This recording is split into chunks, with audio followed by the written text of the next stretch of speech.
Welcome to Clarity Library, where ideas meet reflection, and reflection becomes transformation. Here, we break down powerful books into clear, practical lessons you can apply to your daily life. If you're passionate about growing your mind and becoming a better version of yourself, you're in the right place. Make sure to subscribe and turn on notifications so you never miss a video. We review a new book every day. Let's begin. Relationships often begin with warmth, fascination, and a natural desire to give. In the early stage of love, both partners pour attention, affection, and responsiveness into one another almost effortlessly. It feels intuitive to care, to listen, to be present, to admire. Willard F. Harley Jr., in his Needs, Her Needs, explains that the early spark of romance is not an accident. It's fueled by how each partner meets the other's emotional needs. But as time passes, familiarity grows, routines settle, and responsibilities expand.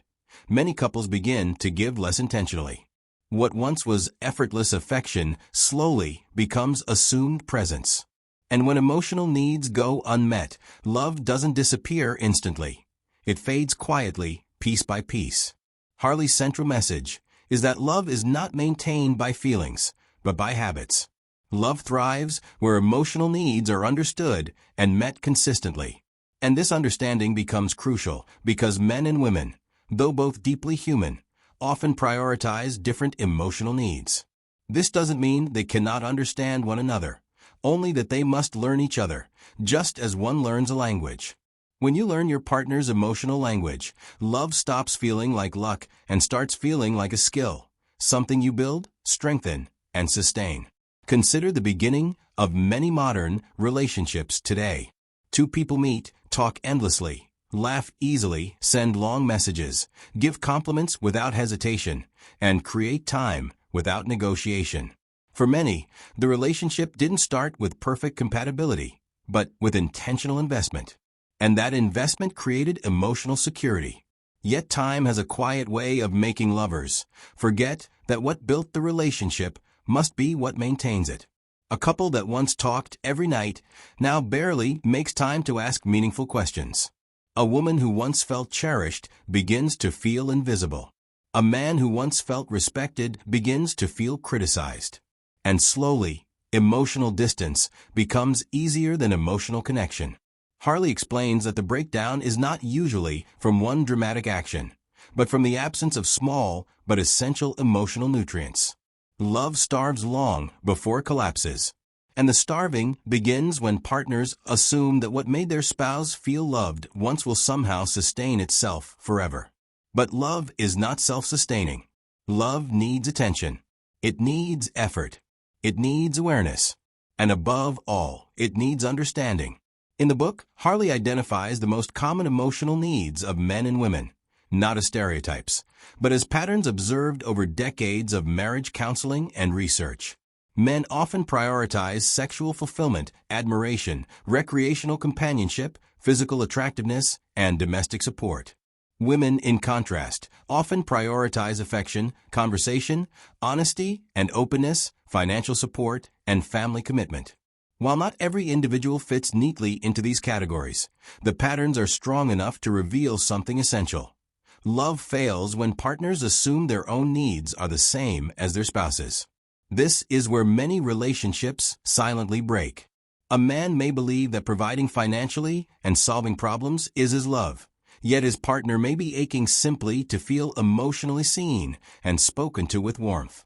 A woman may believe that expressing care through conversation and closeness is love, while her partner may be longing for admiration or companionship. Both are loving, but not in the language the other can feel. For example, consider a couple in their late 20s. The man works hard, sometimes late into the night, believing that securing a better future is the ultimate sign of devotion. The woman recognizes his effort but feels increasingly alone, wishing for the emotional presence he once gave so easily. He believes he is loving her more than before because he is sacrificing more.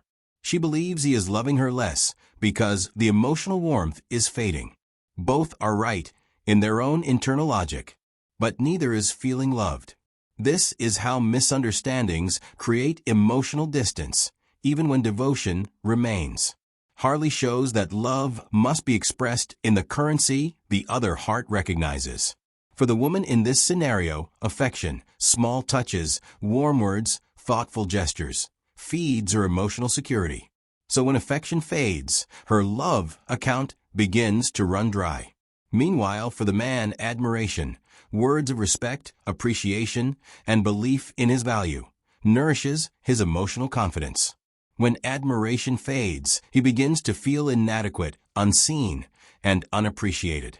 The relationship becomes two people silently starving beside one another, both believing they are giving, both feeling they are receiving less. And so the first lesson becomes clear. Love is not just what you feel or what you intend. Love is what the other person experiences. To love effectively, you must learn what makes your partner feel valued and protected. Not what makes you feel loved, but what reaches them. Real love is not mirrored, it is translated. This translation does not require guessing, pretending, or endless sacrifice. It requires honesty, the kind that does not accuse but expresses. The kind that does not say, "You don't love me," but instead says, "I feel most loved when you do this." The kind that isn't rooted in blame, but in clarity. Emotional needs are not demands, they are invitations for connection. And just as emotional needs must be given, they must also be protected. Which brings us to a reality Harley addresses directly. When emotional needs remain unmet long enough, the heart becomes vulnerable. Not to carelessness, but to replacement. Most affairs begin not from lust, but from emotional hunger. Someone begins giving what the spouse has stopped giving: attention, admiration, affection, listening. The heart follows the oxygen. Thus, meeting emotional needs is not simply romance, it is protection. Protecting the relationship from the slow erosion of neglect. Protecting the bond from silent resentment. Protecting love from fading into obligation. Love must be fed to survive. Love thrives in clarity. When partners understand not only what they need, but what their partner needs, the relationship stops feeling like guesswork and begins to feel intentional. Willard Harley explains that meeting emotional needs consistently requires something many couples underestimate: structure. Not rigid rules, but predictable patterns of connection. Patterns that reassure the heart that its value is secure. In many relationships today, especially those balancing demanding careers, social obligations, and financial stress, time becomes fragmented. Partners begin to live parallel lives rather than intertwined ones. They communicate, but the communication becomes practical rather than emotional. Schedules, errands, responsibilities. Conversations that once felt tender now function like logistical updates. The relationship becomes a shared environment rather than a shared experience. And slowly, the emotional connection weakens, not because of lack of care, but because of lack of intentional closeness. Harley suggests that couples who remain deeply in love do something simple but transformative. They prioritize undistracted time together. Not time spent near each other, but time spent with each other. Modern life offers endless distraction: phones, work chats, social media, entertainment. It becomes easy to be physically present but emotionally absent. Yet emotional needs are met through presence that is full, focused, and generous. There is a couple whose story reflects this well. They had been together for 8 years.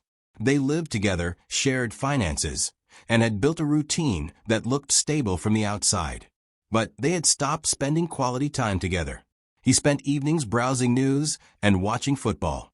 She spent hers scrolling, chatting online, or watching series. They talked, but only in fragments. Their relationship didn't feel dramatic or painful. It simply felt flat. Familiar, predictable, but without spark. Then, almost accidentally, during a 2-hour power outage, they sat by candlelight and talked, really talked, for the first time in months. They laughed. They opened up. They remembered each other. It was not magic. It was presence. The spark wasn't gone. It was simply unfed. Harley would say that what happened that evening was the meeting of emotional needs. The woman felt affection and conversation. The man felt companionship and admiration. The moment didn't require complexity, just awareness. One of the most profound insights in his needs, her needs, is that affection for many women is not simply romance. It is safety. Affection communicates, you are chosen. You are loved. You matter here. It is the emotional grounding that allows her to feel secure in the relationship. Without affection, even a loyal partner can begin to feel distant, unsure, or emotionally unseen. Affection does not need grandeur. It expresses itself in touches on the shoulder, warm greetings, goodnight kisses, small, thoughtful gestures, remembering the details of her day. These are simple things, but they build emotional trust. In contrast, Harley explains that admiration is often the emotional security for many men. Not praise for accomplishments themselves, but recognition of his effort, character, and identity. Admiration says, I see what you're trying to build. I believe in you. When admiration is present, a man feels empowered, confident, and deeply connected. But when it disappears, replaced with criticism, comparison, or dismissive tones, he begins to emotionally withdraw, even if he remains physically present. Neither affection nor admiration is more important than the other. They are simply different doors into emotional closeness. But closeness requires protection, and the greatest threat to intimacy is not conflict.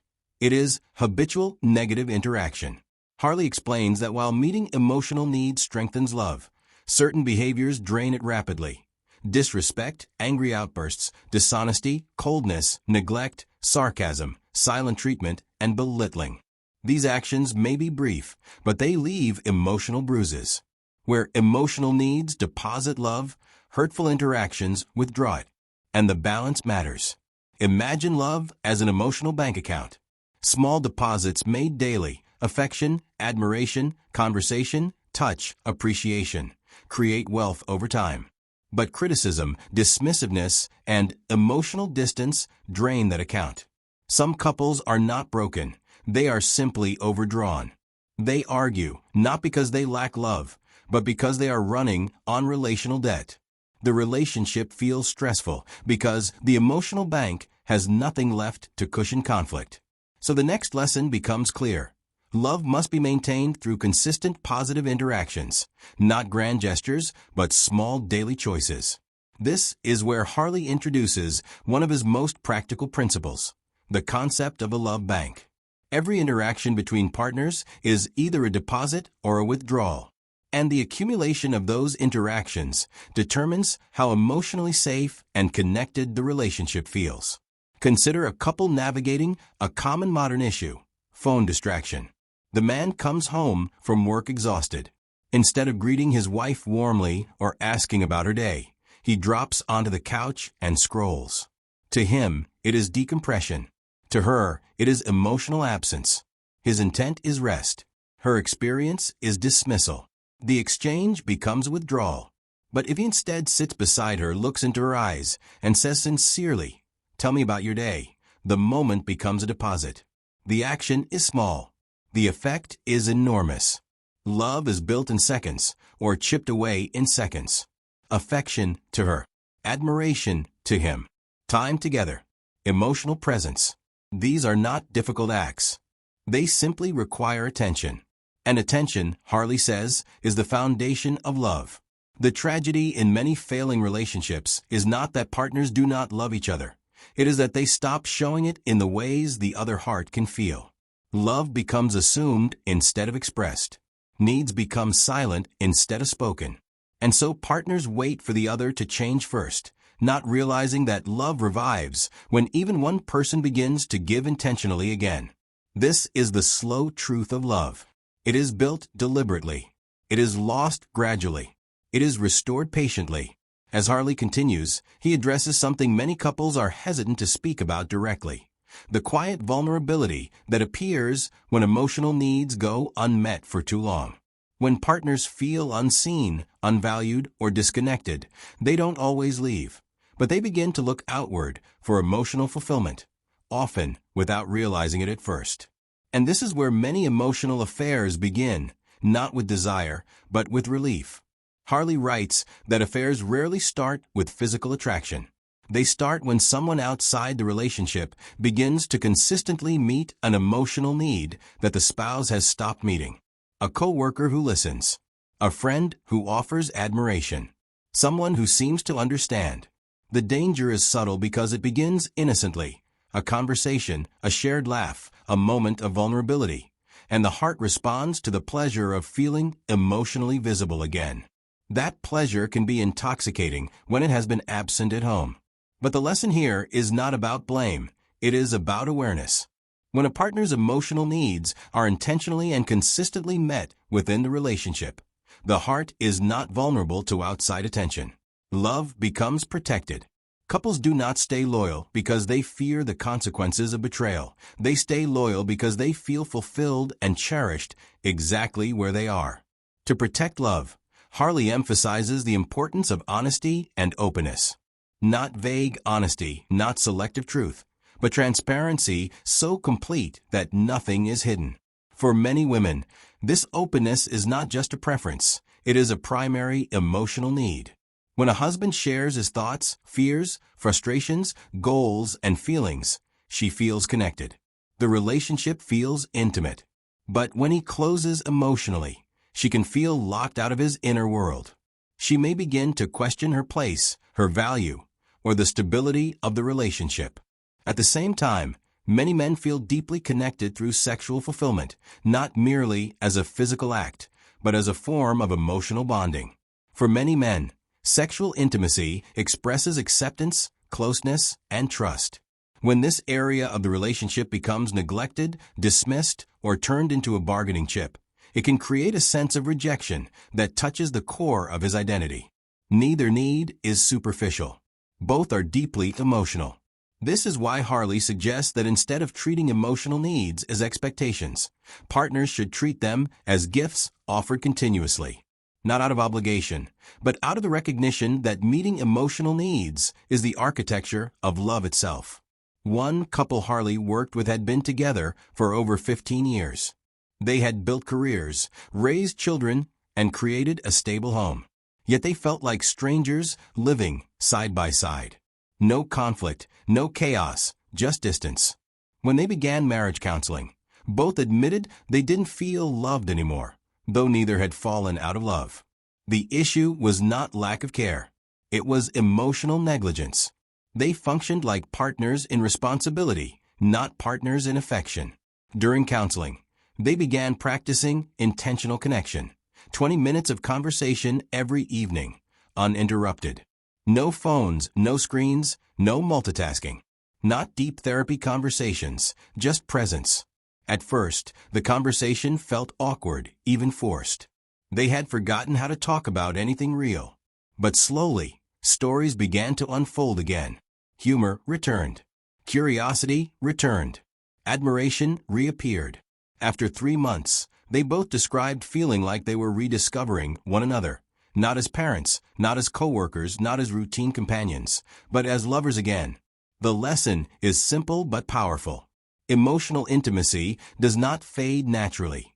It is simply replaced by distraction, and it can be restored by attention. But attention must be given before resentment forms. Resentment is one of the most corrosive forces in any relationship. It does not explode, it accumulates.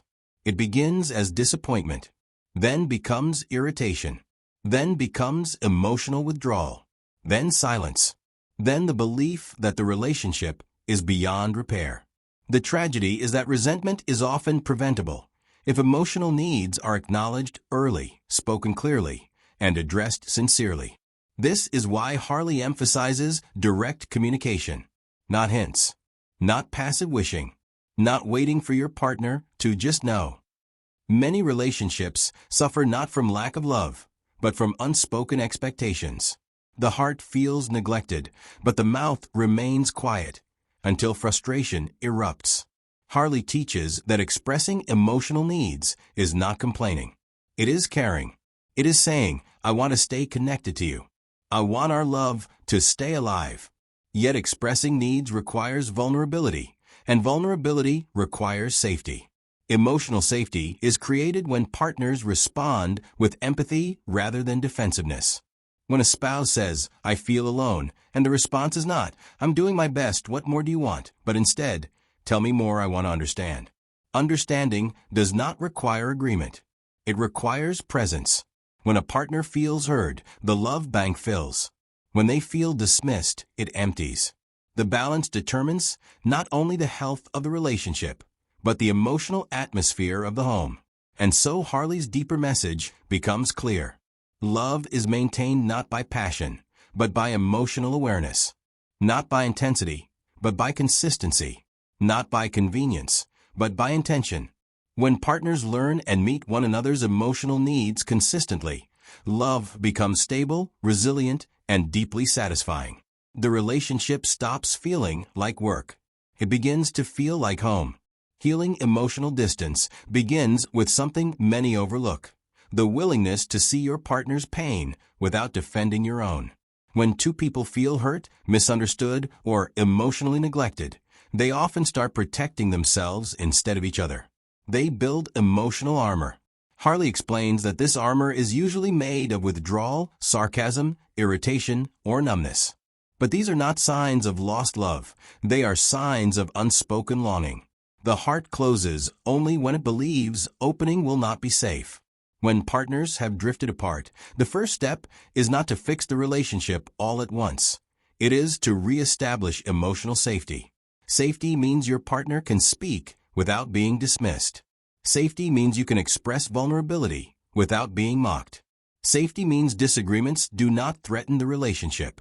Safety means love is allowed to be honest, even when honesty is uncomfortable. A clear example of this can be seen in a couple where the woman felt emotionally abandoned. She had tried to express her need for more conversation, closeness, and shared moments.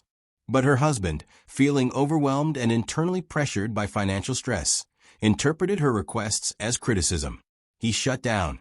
She felt unseen. He felt attacked. They were not opponents. They were two hurt people misreading each other's silence. In counseling, the shift happened when each stopped explaining and began listening. She said, "I miss you. Not your presence in the house, you." He heard the ache instead of the accusation. He responded softly, "I didn't realize you were feeling alone.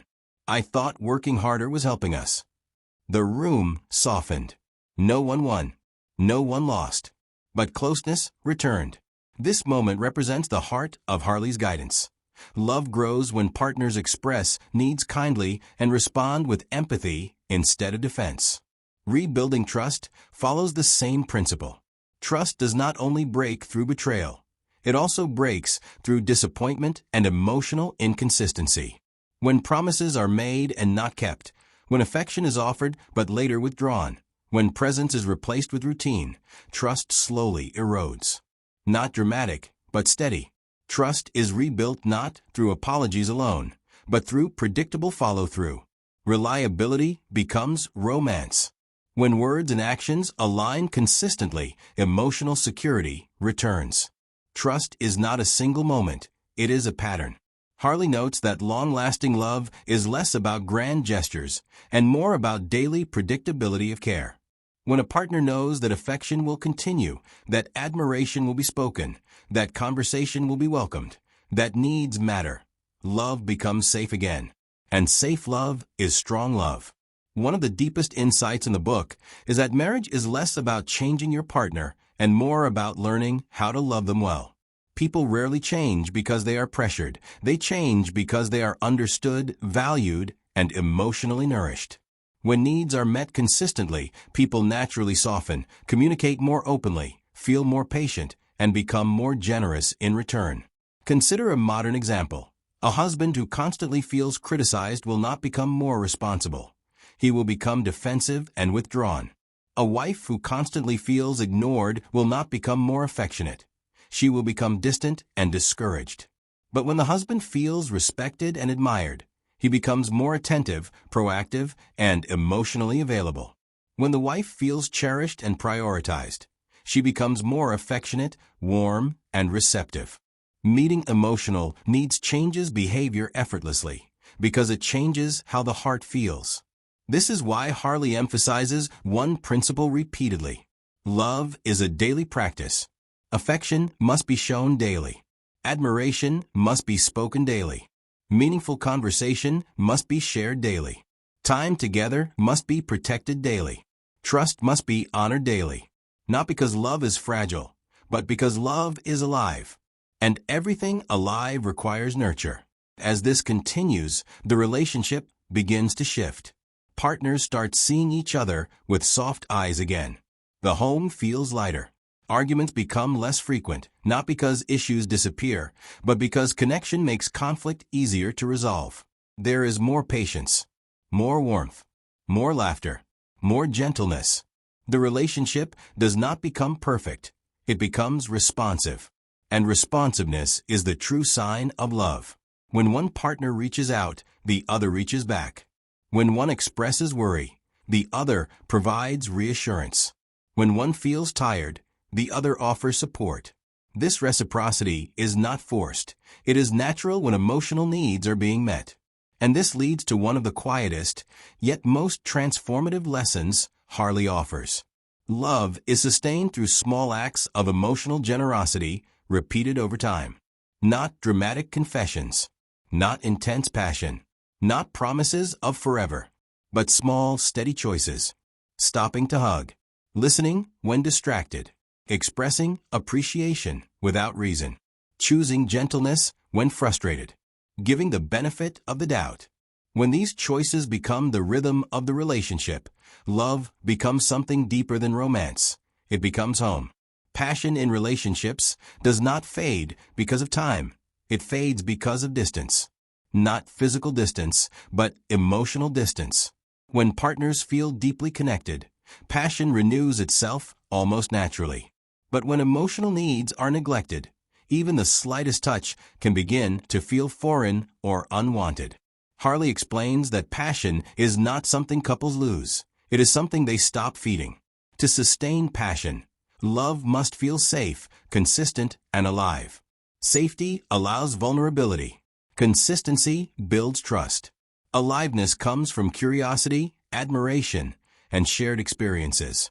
When couples stop being curious about each other, stop learning each other, stop exploring each other, the relationship becomes static, and passion does not survive in stillness.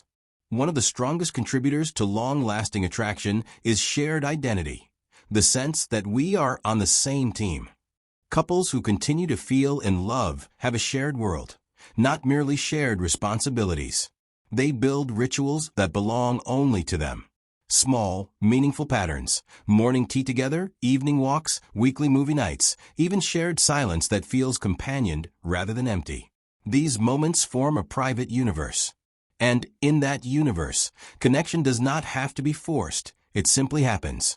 Consider a couple who has been together for 20 years. Life has changed around them, children, careers, pressure, aging. But every Sunday morning, before the house wakes, they sit on the balcony with coffee and watch the sunrise together. They barely talk. They don't have to. Their quiet ritual tells their hearts, we still choose each other. This small anchor holds their intimacy. They created a rhythm that reinforces closeness. Passion didn't survive because they tried to be exciting. It survived because they remained emotionally reachable to one another. In contrast, couples who lose their shared identity often live like partners in business, efficient, coordinated, and exhausted. They solve problems together, but they no longer experience life together. They begin to feel like they are managing life instead of living it. Without shared emotional experience, even sexual intimacy becomes mechanical or distant.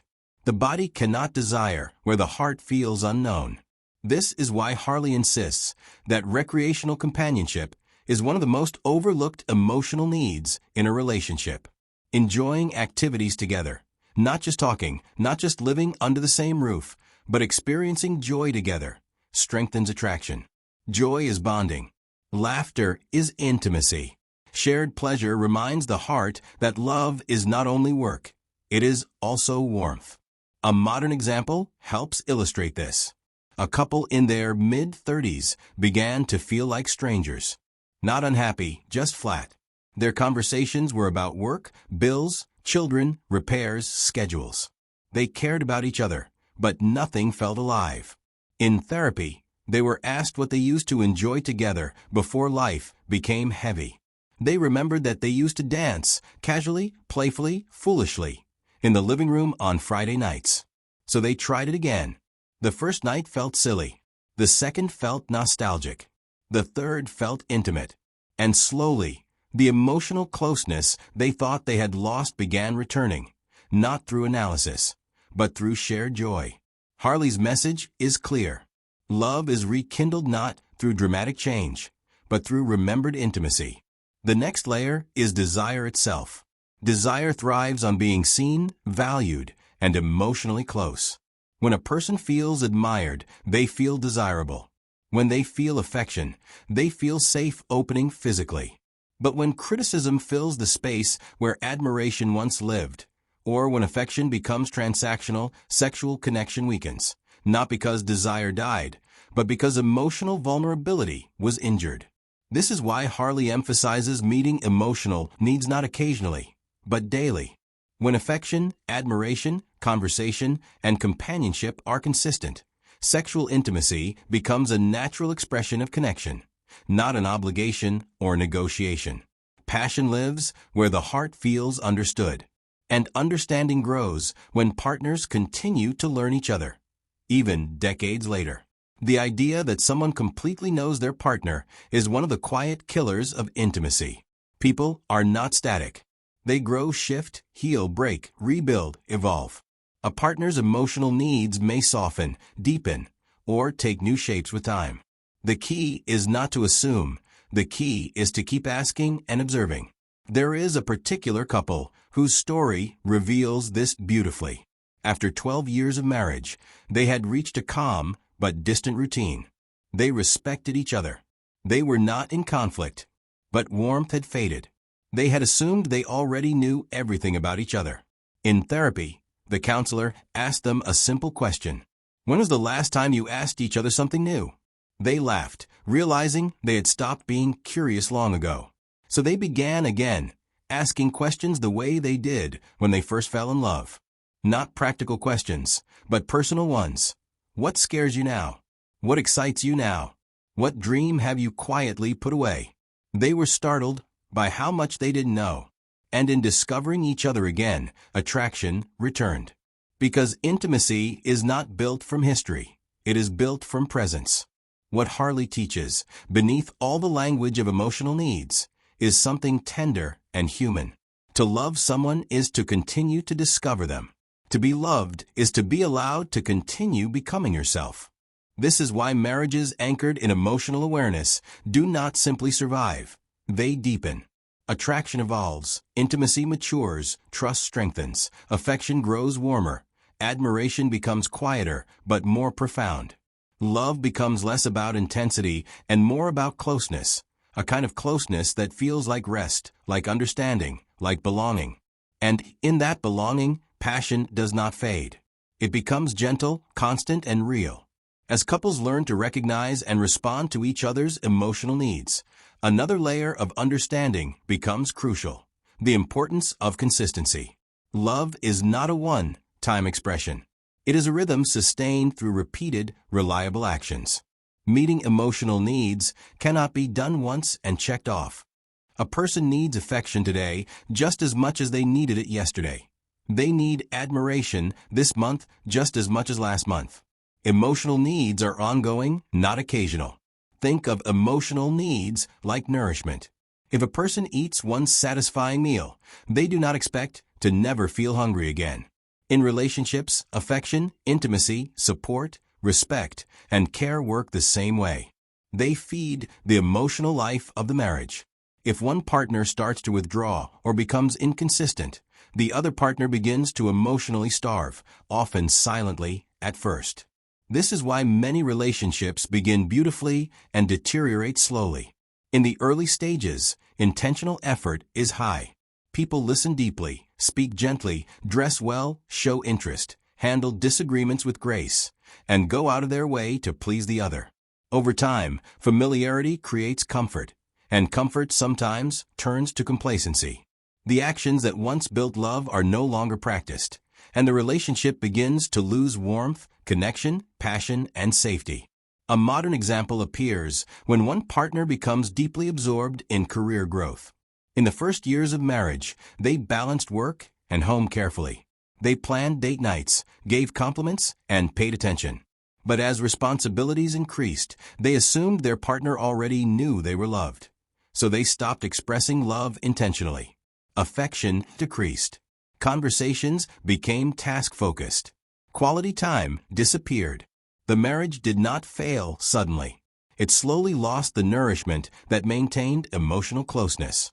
This gradual erosion is what Harley refers to as the quiet drain of the love bank. Every positive action deposits emotional value.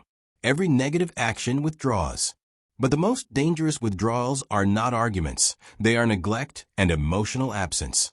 They are the silence between two people who once shared everything. When emotional needs go unmet for long periods, the risk of emotional vulnerability increases. Someone outside the marriage, a coworker, a friend, even a casual acquaintance, may unexpectedly meet the very need that has been ignored at home. A woman who has felt emotionally unseen may encounter someone who listens attentively. A man who has felt unappreciated may encounter someone who praises his efforts. Such interactions, though seemingly innocent, become emotionally charged because they fill unmet needs. This is how emotional infidelity begins, quietly, gradually, unintentionally.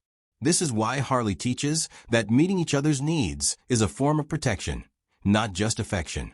A marriage that continually nurtures emotional closeness becomes a strong, deeply rooted bond that is difficult to disrupt.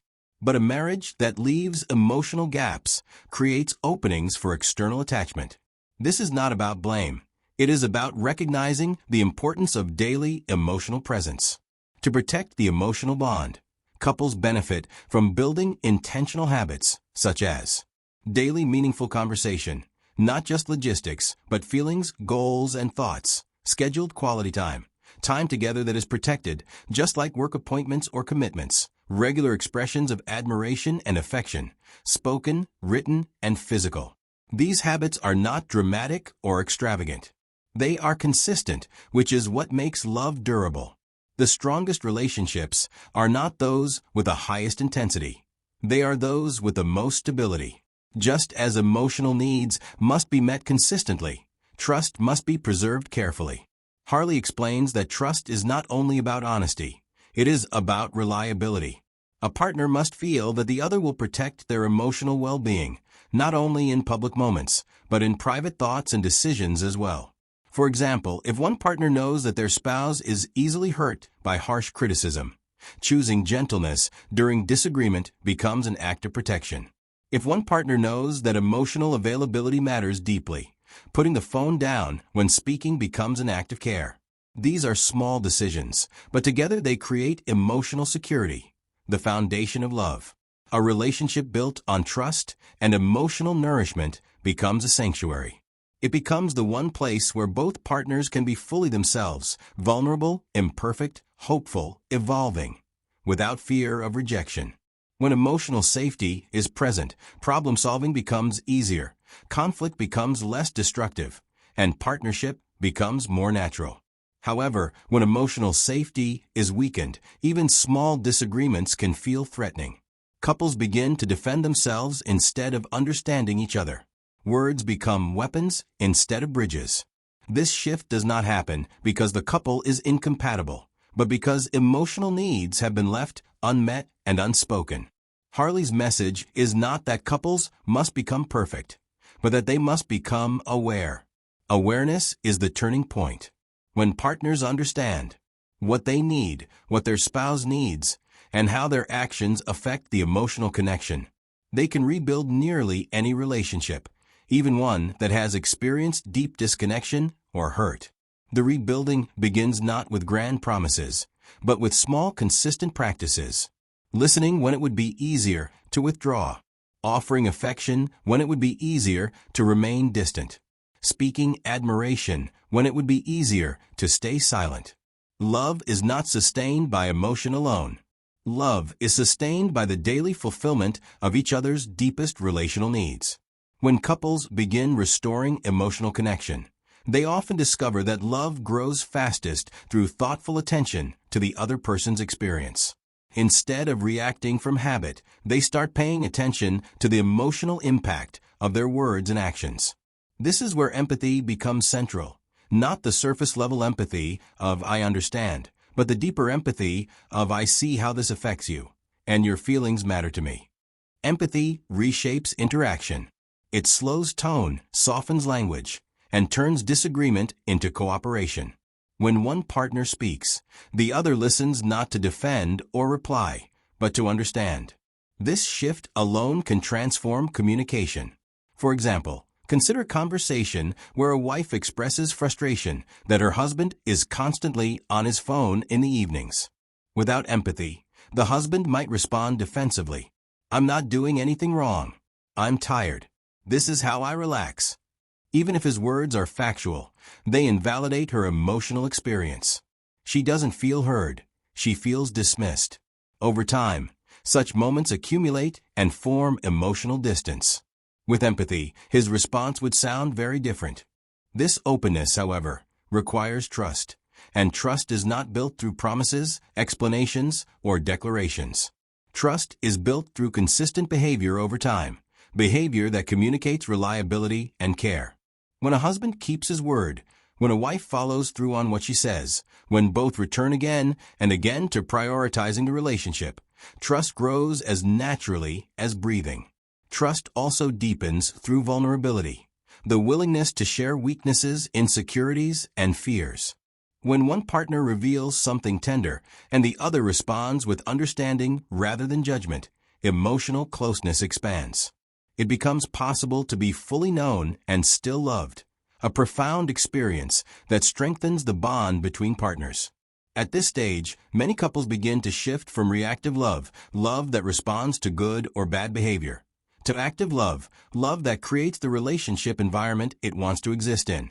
Active love does not depend on mood, convenience, or circumstance. It is a choice, repeated daily, through small acts. Speaking gently when irritated, showing gratitude even when tired, choosing kindness when frustration rises, offering affection even when feeling withdrawn, listening when it would be easier to dismiss. These acts are small, but their impact is cumulative. They feed the love bank steadily and reliably. They turn love from something fragile into something resilient. Eventually, a couple who practices these principles discovers something rare, love that is not merely maintained but renewed. Love that feels strong, stable, and emotionally safe. Love that grows deeper with time rather than fading. This is the relationship Harley describes, not a relationship free of conflict or difficulty, but a relationship where both partners are committed to protecting love, meeting one another's needs, and nurturing emotional connection with consistency, tenderness, and intention. As emotional connection strengthens and trust deepens, another reality emerges. Love thrives when couples learn to resolve conflicts without damaging each other. Conflict is not the problem in relationships. It's how the conflict is handled that determines whether love grows or erodes. Willard Harley explains that many couples treat disagreements like battles to be won. But the moment one partner wins, the relationship loses. Victory in argument often means the defeat of intimacy, because the partner who feels overpowered becomes emotionally guarded. Guarded hearts do not give freely. Love becomes measured, cautious, conditional. This is why Harley emphasizes the importance of eliminating love busters, behaviors that destroy connection during conflict. Angry outburst sarcasm and belittling silent treatment and withdrawal defensive explanations that dismiss feelings blaming and shaming language. These behaviors don't just hurt the moment, they poison the emotional atmosphere of the relationship. They teach one partner to associate vulnerability with pain. And when vulnerability feels dangerous, intimacy dies. In contrast, emotionally healthy conflict is grounded in curiosity, not accusation. Instead of asking who is wrong, the question becomes, what is hurting, and how do we heal it? This shift changes everything. For example, a husband may come home irritated after a long day and snap when his wife asks a question. In many relationships, this leads to escalation, raised voices, accusations, emotional shutdown. But if both partners have learned to protect love even in conflict, the response changes. The wife might say calmly, "That sounded sharp, and it hurt. Let's pause. I want to understand what you're feeling, but I need us to speak with care." The husband may take a breath and reply, "You're right. I'm overwhelmed from today. Let me reset and try again." No blame. No shame. Just two people protecting the bond in the middle of tension. This approach requires emotional maturity, and emotional maturity grows from the realization that your partner's heart is something you are responsible for. Not responsible in the sense of ownership, but responsible in the sense of stewardship. You are entrusted with their vulnerability, their insecurities, their hopes, their longing to be loved. When conflict is handled with gentleness, love grows deeper because both partners feel safe, even in struggle. Safety leads to openness. Openness leads to understanding. Understanding leads to closeness. This progression strengthens the relationship into something that can withstand stress, change, and time. But Harley also acknowledges that maintaining this level of care is not always easy. Life will challenge the relationship. Careers will demand time. Children will require energy. Personal stress will rise. In those seasons, couples must decide what comes first. Harley is clear. Marriage must remain the priority. Not after work. Not after children. Not after responsibilities. Because if the marriage weakens, the foundation of the family weakens with it. A strong marriage is the emotional home in which both partners live. If that home is neglected, both suffer. If that home is nurtured, both thrive. This is why Harley introduces the concept of radical prioritization in marriage. Schedule time together and protect it fiercely. Treat each other with the same courtesy you would offer to someone you deeply respect. Speak affection even when it doesn't feel necessary. Give your partner the best of your attention, not the leftovers. In practical terms, this looks like making small but consistent choices. Turning off the phone when your spouse is talking. Greeting one another warmly at the start and end of each day. Checking in emotionally, even briefly. Offering physical affection without being asked. Sharing burdens instead of assuming the other will handle them. These are not grand romantic gestures. They are daily deposits into the love bank. As these deposits accumulate, something remarkable happens. Love stops feeling like something you must work to maintain and instead becomes a source of strength. Couples begin to experience their relationship as a place of rest, not a battlefield, not a competition, not a duty, but a sanctuary. A place where they are seen, valued, desired, and understood. A place where they can be their truest selves without fear. A place where love is both given and received freely. At this point, the marriage no longer requires dramatic effort to stay alive. It sustains itself through the patterns the couple has built together. Harley's message is ultimately hopeful and deeply human. Every person wants to love and be loved. Every marriage can flourish when both partners learn to speak each other's emotional language with intention and tenderness. Love is not found. Love is built. And when cared for, love becomes one of the most powerful forces of stability, joy, and meaning in life. If this message resonated with you, subscribe and join us for more wisdom that fuels growth.